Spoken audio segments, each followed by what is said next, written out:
Hello everyone, I Lalit Dhangar welcome you all to teachers on board. आज फिर हम पढ़ेंगे 5 words a day lecture number 5।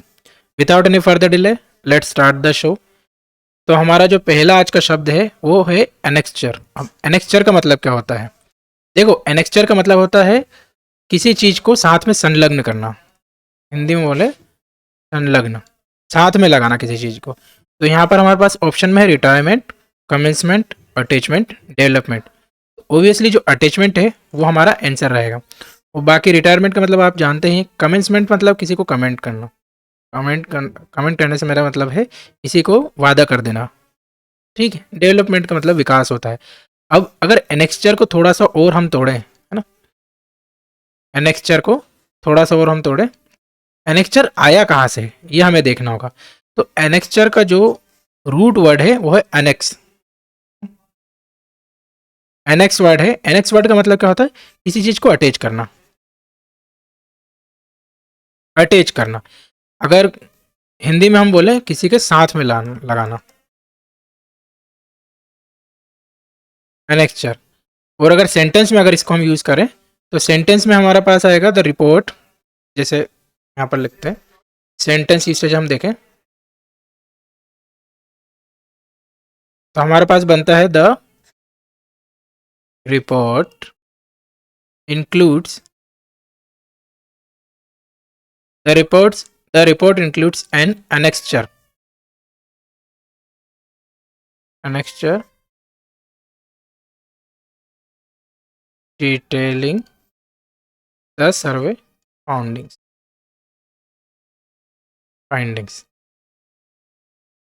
तो ये क्या बोल रहा है? जो रिपोर्ट है उसमें एक एनेक्स्चर इंक्लूडेड है, एक पन्ना इंक्लूड है जिसमें सारी डिटेल दे रखी है। सारी डिटेल दे रखी है कि जो भी सर्वे में पाया गया है, जो भी सर्वे के फाइंडिंग्स है, उसमें एक एनेक्स्चर इंक्लूडेड है। प्लीज, अगर सेकंड हम खुद से बनाए, please annex the document which I gave with the file. देखो, एनेक्स्चर है ना, अधिकतर जो एनेक्स्चर शब्द है ये अधिकतर कैसे यूज करता है? फाइल्स वगैरह के संबंध में हम यूज करेंगे। जब भी कोई पन्ना अलग से लगाना रहता है, संलग्न करना रहता है, तो अधिकतर वहां पर यूज कीजिए। तो आपका जो अंग्रेजी का जो प्रभाव है वह भी पड़ेगा। ठीक। नेक्स्ट हम देखते हैं। नेक्स्ट जो हमारे पास है एरेंड। एरेंड का मतलब क्या हो सकता है? एरेंड का मतलब, जैसे मैं एक एग्जांपल आपको देता हूँ, उससे आप अंदाजा लग सकते हो। आई रैन एन एरेंड। आई रैन एन एरेंड, इसका मतलब क्या है? बहुत सी बार ये सुना होगा, ये ना, run an errand, run an errand. इसका मतलब होता है क्या है? रन एन एरेंड का मतलब क्या होता है? देखो, रन एन एरेंड का मतलब होता है कोई शॉर्ट ट्रिप लगाना। जैसे मान लो आपके पापा ने बोला कि जब बेटा बाहर से प्लेट लिया, मुझे दाढ़ी बनानी है, प्लेट ले गए। तो आप क्या गए? आप फट से कोने की दुकान पे दौड़ते दौड़ते गए और ब्लेड लेके पापा को दे दी। ठीक है। तो ये क्या हुआ? आपने एक छोटा सा काम किया, तो इसको बोलते हैं रन एन एरेंड। एक छोटी सी ट्रिप कहीं पर बाहर जाके किसी काम को करने के लिए। तो एरेंड का मतलब क्या हो जाएगा? टास्क। एनर्जी नहीं होगा, मिस्टेक नहीं होगा, ब्लंडर। मिस्टेक और ब्लंडर दोनों सिनोनिम है। दोनों का मतलब है। एक गंगा जल मूवी आई थी, उसका एक डायलॉग है, सर भारी ब्लंडर हो गया, भारी मिस्टेक हो गया। तो वहाँ पर वो बोलता भारी मिस्टेक हो गया। तो वही मिस्टेक हो गया मतलब गलती हो जाना। अगर इसका सेंटेंस में हम यूसेज देखें एरेंड का, सेंटेंस यूसेज अगर हम देखें एरेंड का, तो क्या हो सकता है? जैसे I need to run an errand,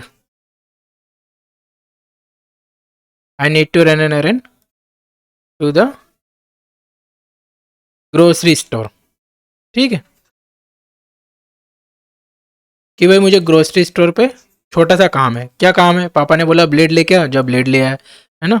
mummy ने बोला कि कुछ सामान, आटा ले आ, आटा खत्म हो गया, पास की चक्की से आटा लेकर आ गया।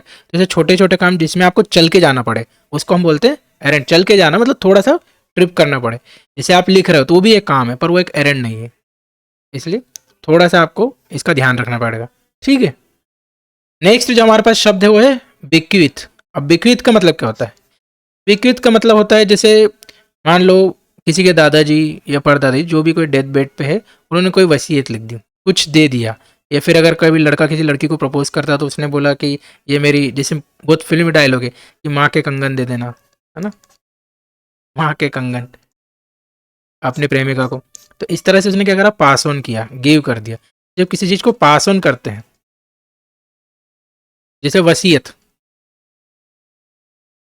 उसको हम बोलते हैं बिक्विथ, है ना।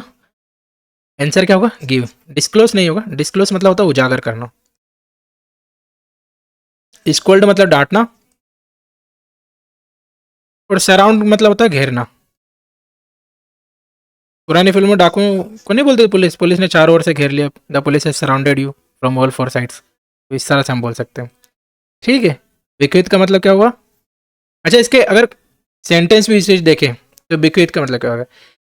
जैसे सेंटेंस में यूसेज हम देखें, थोड़ी सी राइटिंग थोड़ी सी मैं कोशिश कर रहा हूँ अच्छी लिखूँ, और आप भी थोड़ा ध्यान दीजिएगा। खैर, तो ही बिक्विथेड है ना, यहाँ पर ये वर्ब की तरह काम कर रहा है। वर्ब बिक्विथ क्या, वर्ब। ही बिक्विथेड हिज एस्टेट, उसने अपनी जो जमीन जायदाद थी, अपनी सारे प्रॉपर्टी थी, एस्टेट मतलब वही property. He bequeathed his estate to his children.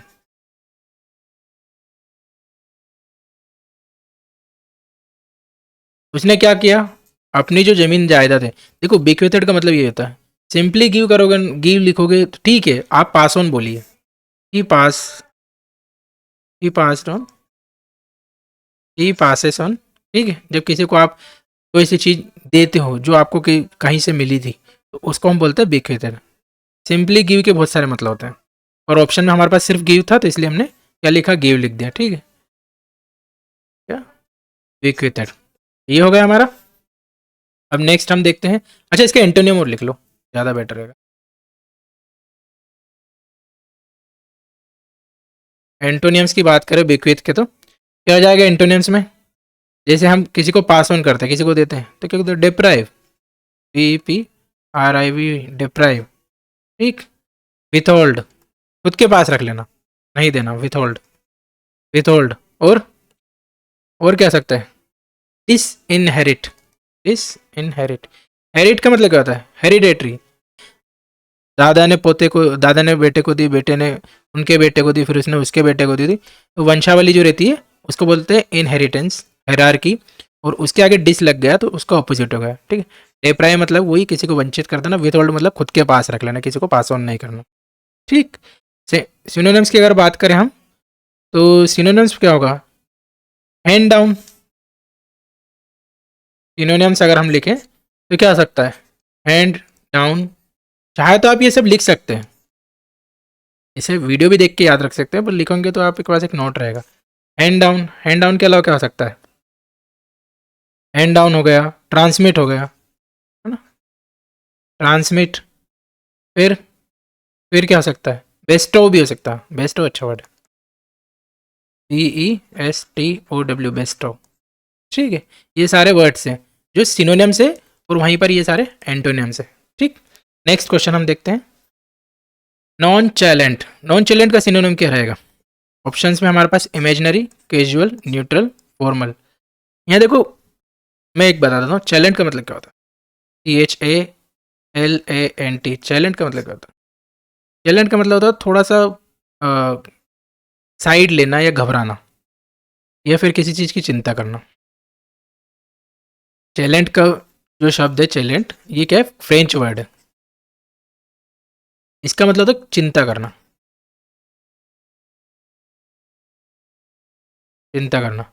वहीं पर नॉन चैलेंट क्या हो जाएगा, ये चिंता रहित, चिंता रहित।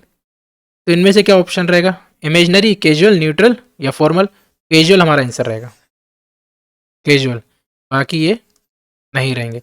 अच्छा, अगर कैजुअल नहीं होता, सिर्फ ऑप्शन में न्यूट्रल होता, फॉर्मल होता, इमेजनरी होता, और कोई शब्द होता जो नॉन चैलेंट का सिनोनिम में होता, तो हम फिर न्यूट्रल पे जाते हैं, कि ना तो आप साइड 1 चूज़ करो, ना साइड 2 चूज़ करो, आप बीच में हो कहीं पर, तो आप न्यूट्रल हो, आपके हाव भाव स्पष्ट नज़र नहीं आ रहा, तो हम बोलते हैं nonchalant casual, nonchalant. ठीक,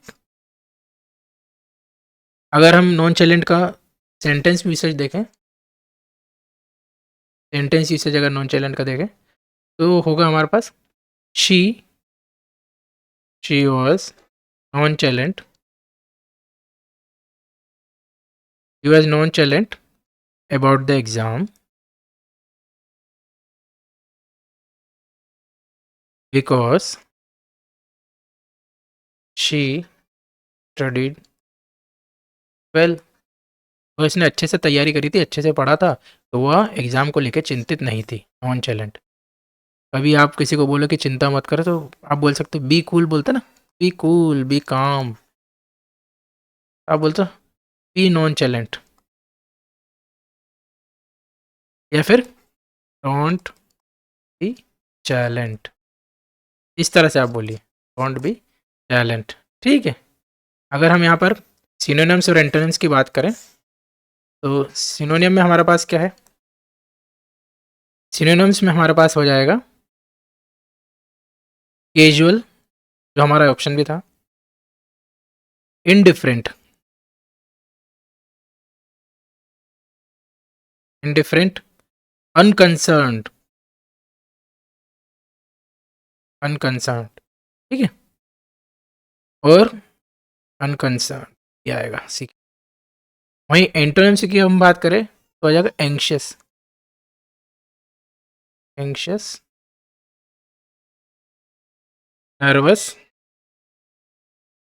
और एजिटेटेड। ठीक है, AGITATED,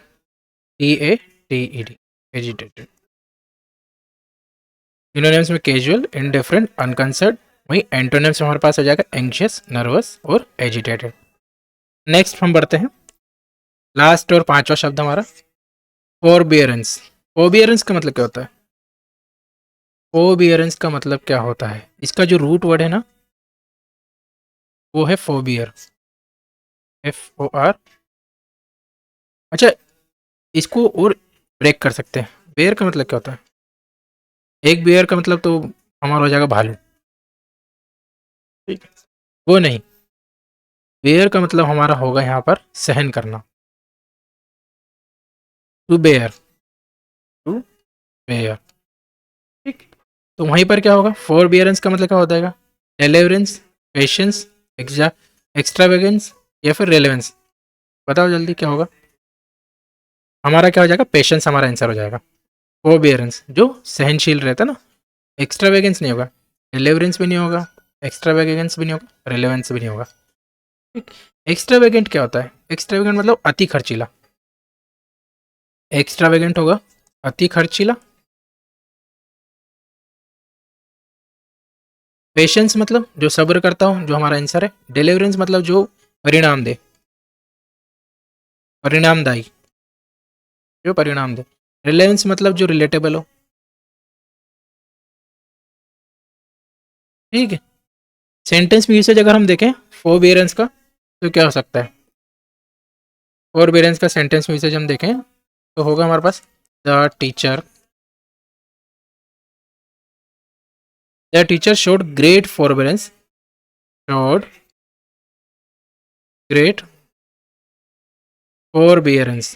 ठीक है, जो टीचर है उसने बहुत अच्छा पेशेंस दिखाए, सब्र दिखाई, फोरबियरेंस, इसलिए the teacher showed great forbearance towards the misbehaving of student, towards the misbehaving of student.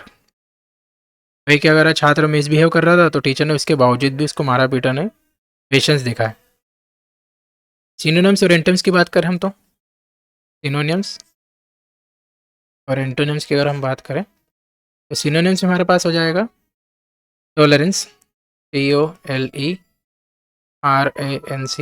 सहिष्णुता, सहिष्णु, tolerance, resistant, resistant, resistant, restaurant, resistance भी हो जाएगा कि भाई आपने गुस्से का रेजिस्टेंट दिखाया है, रिस्ट्रेंट, और लीनियस,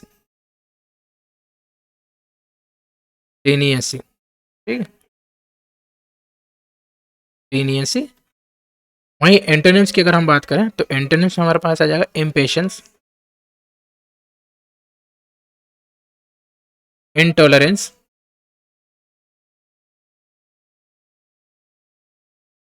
और हार्शनेस। इंटॉलरेंस, ANCE, ठीक है, intolerance. Tolerance, restraint, RESTRAI, restaurant. Leniency, LENIECY, leniency. ये दोबारा लिख दिया मैंने ताकि थोड़ी सी मेरी राइटिंग खराब है, प्लीज़ बेयर विथ मी, है ना, मेरे साथ पेशेंस रखना, प्लीज़ फॉर बेरेंस विथ मी, इस तरह से भी कह सकता हूँ। वहीं पर इम्पेशंस, इंटॉलरेंस और हार्शनेस ये सारे हमारे एंटोनिम्स हो जाएंगे। तो ये सभी थे हमारे आज के पांचों शब्द। I hope you people like it. अगर अच्छा लगा हो तो लाइक कर सकते हैं, नहीं अच्छा लगा हो तो डिसलाइक भी कर सकते हैं। कमेंट सेक्शन खुला है, कोई शिकायत हो तो। Thank you for watching, have a good day.